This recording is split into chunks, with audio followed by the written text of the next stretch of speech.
In 2008, Dwayne Chaney established Madisen's Match. This was after his 3-year-old niece, Madisen Abramson, was diagnosed with an inoperable brain tumor.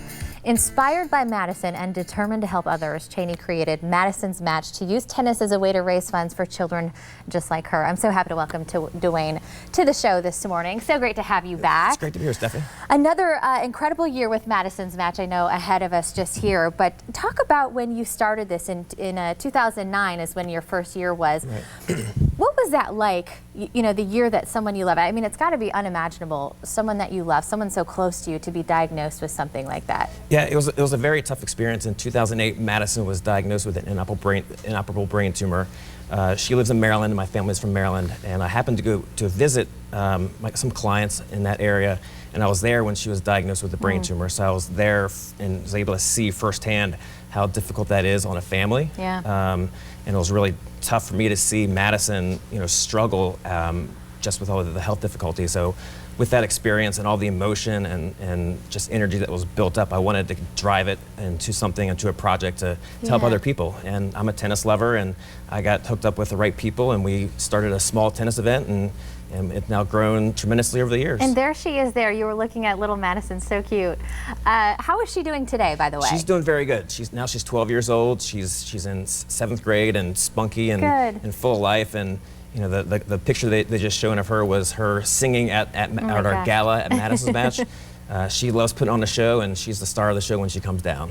So what is life like? You know, what has it been like since she got diagnosed to now? And how, you know, what is that like for the family?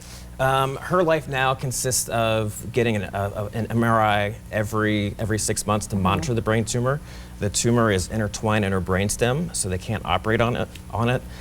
So it's just a matter of just keeping an eye on it and making sure that it doesn't grow, because because it's so intertwined in her brainstem, there's very critical components of life that are so if it does grow, you know, it could be a sad thing. But fortunately, she's defied the odds, and you know, all the positive energy has really made a big difference. And you have made quite the difference with Madisen's Match. To date, you have raised thousands to help children just like her.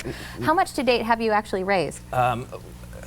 Over our 9 years, we just crossed $500,000 last year.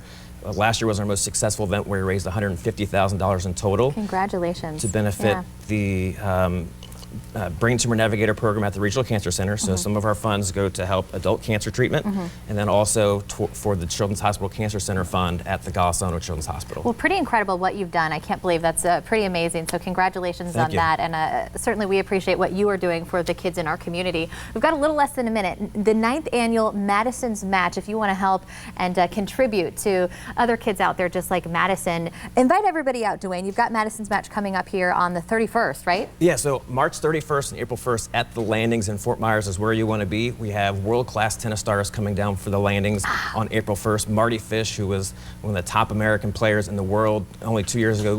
He was 7 in the world a couple years ago. We have a gala Friday, March 31st, so you want to come out. It's going to be a great event, and we're going to raise a lot of money for adult and children's cancer treatment at Golisano. And when you speak to Golisano here, you had a goal, you know, when you originally kind of set out. What is the connection with that? So when Madisen was being treated at the hospital, her place to escape was the playroom at Children's Hospital. So when Golisano's Children's Hospital was being conceived a couple years ago, I wanted to set a goal to name a playroom at the Children's Hospital, and we finally reached that goal. And when the hospital opens this April, the Madisen's Match Playroom will open with it. Congratulations. And so the name will live on forever. It's amazing. How exciting. I'm so impressed at what you've done. And again, we hope everybody joins Dwayne and everyone else out there, the 9th annual Madisen's Match. You can get all that information on our website. And thank you again for what you're doing. We hope this year is as much of a success as years past, and appreciate what you're doing. Thank you for having me on. I appreciate it. So head online to our website. Again, we'll have everything Dwayne talked about there, and what you need to know about Madisen's Match. Now, if you're like most people, you keep your sensitive data on your mobile device, right? Up next, how your personal information could be at risk and what you need to do to protect yourself.